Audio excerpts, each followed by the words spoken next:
If your betta is constantly at the top of the tank, then it's most definitely a sign that something's wrong in the tank. In this video, we're going to explore all the different things that can cause your betta to stay at the top of the tank, as well as what you can do to treat the issues. So keep watching to find out everything you want to know. Why is your betta staying at the top of their tank? Here are all the different reasons that your betta is staying at the top of their tank, and more importantly, what to do about it. In short though, the most common reasons your betta stays at the top of their tank is due to a lack of oxygenation, issues with temperature, too much ammonia in the tank, an overcrowded tank, swim bladder disease, or hunger. Fortunately, good fish keeping practices can help fix this issue. 1. Lack of oxygenation. One of the biggest reasons that your betta is at the top of the tank is because there isn't enough oxygen in the water. Fortunately, bettas have a labyrinth organ that allows them to breathe from the surface. However, constantly doing this isn't good for them. However, even if they're not breathing directly from the surface, oxygen tends to rise in water. So even if your betta is at the top but not directly breathing from the surface, it could still be an oxygenation issue. How to deal with a lack of oxygenation. Fortunately, there are a few things you can do to make sure there's enough oxygen in your betta's tank. Change the filter current.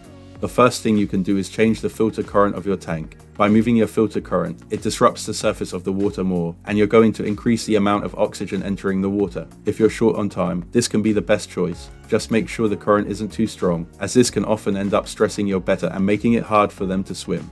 Add an air bubbler.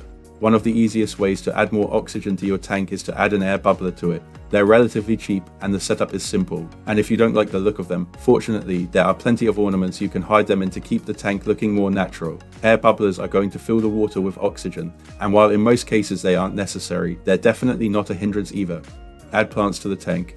Lastly, you can also add plants to your betta's tank as well. Just like trees, plants will help improve the oxygen in the tank, as well as remove CO2. If you're not sure what plants to add, Anubias nana, Java moss, Java fern, and Murima moss balls are all great choices. 2. Temperature problems. Another reason that your betta may be sticking to the top of the tank is because of temperature problems. Depending on where your heater is, warm water will rise to the surface, and cold water will stay near the bottom. So if the water is too cold at the bottom, your betta won't want to be there. If the temperature fluctuates too much, it may even cause temperature shock in your betta, which can become fatal incredibly quickly. How to deal with temperature problems. If you've tested the water and you think the temperature is the problem, here's what you can do. Move the heater.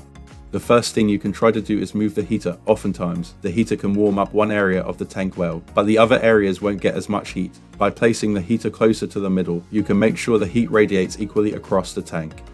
Add an extra heater.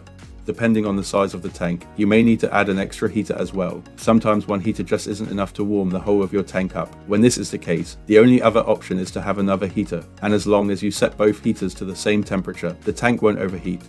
Place a heater behind the filter.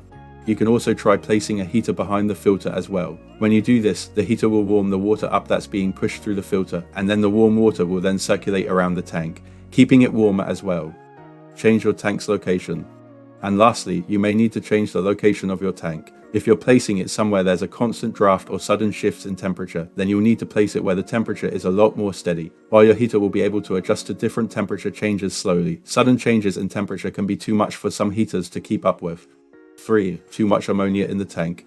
When there's too much ammonia in the tank, it's going to start poisoning your betta and make it hard for them to breathe. In response, they'll often end up going to the top of the tank again to breathe from the surface. In fact, if the ammonia is too severe, your betta will also try to jump out of the tank in an attempt to escape. If your betta is suffering from ammonia poisoning, you'll notice the following symptoms: gasping for air, change in gill color, red streaks along the body and fins, inflamed eyes and anus, loss of appetite, lethargy.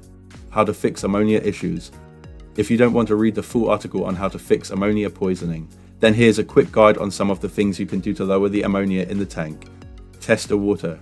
Before anything, you should test the water of your betta's tank. Anything above 0 ppm is too much for bettas. As well as ammonia being at 0 ppm, you should also make sure that the nitrite levels are at 0 ppm and the nitrate levels are below 20 ppm. If you don't know how to test the water, then you'll need an API master test kit, which allows you to test the ammonia, nitrite, nitrate, and pH levels in your tank. Perform a water change.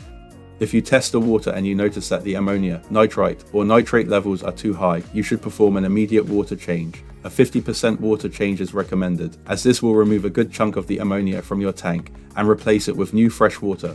Add an ammonia neutralizer. Sometimes water changes alone aren't enough to bring the ammonia levels down. If you notice that the ammonia levels are still high after you've performed a water change, then you may need to add an ammo neutralizer to the tank as well. I like to use a PI ammo lock, however, because of the urgency, you should use whatever's available to you. Make sure the tank is big enough. One of the reasons that ammonia can spike in a tank is when the tank can't handle the bioload of its inhabitants. The more water a tank has, the more waste can be in the water before the ammonia begins to rise. That's one of the reasons it's recommended to keep a Betta in a tank that's a minimum of 5 gallons in size. If you're currently keeping your Betta in a tank smaller than 5 gallons, then you should consider upgrading to a slightly bigger tank. Add ammonia removal media to your filter. If your filter has the space for it, you can also consider adding some ammonia removal media to your filter. This way, as water passes through your filter, the ammonia will be removed, taking some of the stress off your Betta. If you're not sure what ammonia removal media to buy, then I definitely recommend AquaClear ammonia removers. 4. The tank is crowded.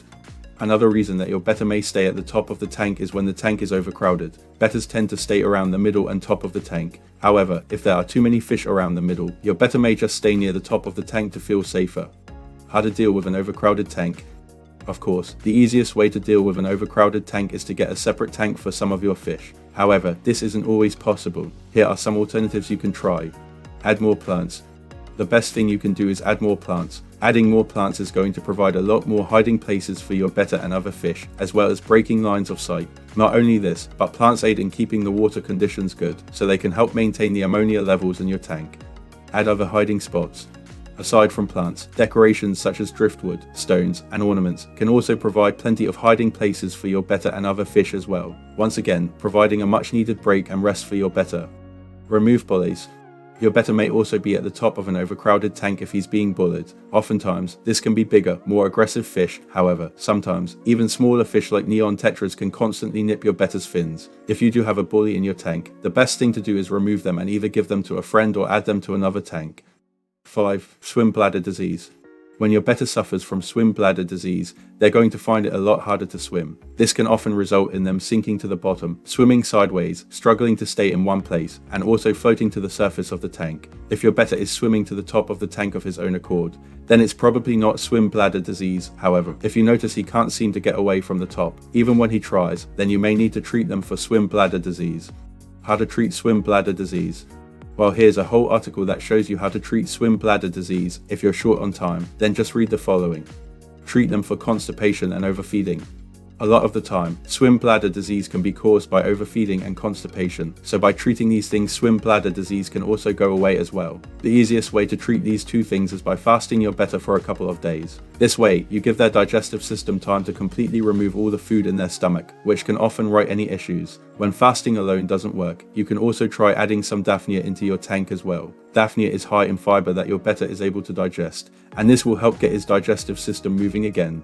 Try an Epsom salt bath. Sometimes when just fasting, your Betta isn't going to be enough to get rid of swim bladder disease. When this is the case, it can often be a good idea to give them an Epsom salt bath as well. If you want to give your Betta an Epsom salt bath, you'll need to do the following. Mix 1 tablespoon of Epsom salt with half a gallon of conditioned tap water in a clean container. Once the Epsom salt has dissolved, add half a gallon of your aquarium water into the container. Replace the water taken from your aquarium with conditioned tap water, which is the same temperature as your aquarium. Leave your Betta in the bath for 10 minutes 15 minutes. If this hasn't cleared his constipation in that time, put him back in his tank. Continue monitoring your Betta throughout the day to see if he's excreted or he's swimming better. 6. They want more food. Sometimes your Betta could be at the surface of the tank because they want more food. However, this may not necessarily be because you're not feeding them enough, but rather because of how gutty they are all the time. What to do if your Betta wants more food? If your Betta is hungry all the time, then the best thing to do is make sure you're feeding them a little bit throughout the day rather than feeding them all at once. Giving them 1 or 2 pellets twice a day is the best way to make sure that they're getting enough food and they don't get too hungry. 7. They just like it there. Sometimes, it may simply be the case that your Betta just likes it at the top of the tank. If this isn't new behavior in your Betta, the water quality is good, you're not overcrowding your tank, and they're not hungry, then they may just simply enjoy their time at the top of the tank. Recap. As you can see, there can be so many different reasons that your Betta can be at the top of the tank. So making sure that you're checking all the parameters and making sure that you're not putting them in an overcrowded tank is the key. If you like this video, make sure you check out the rest of the website. In case you're worrying about your Betta, you can also join the Facebook group where you'll have all your questions answered as well.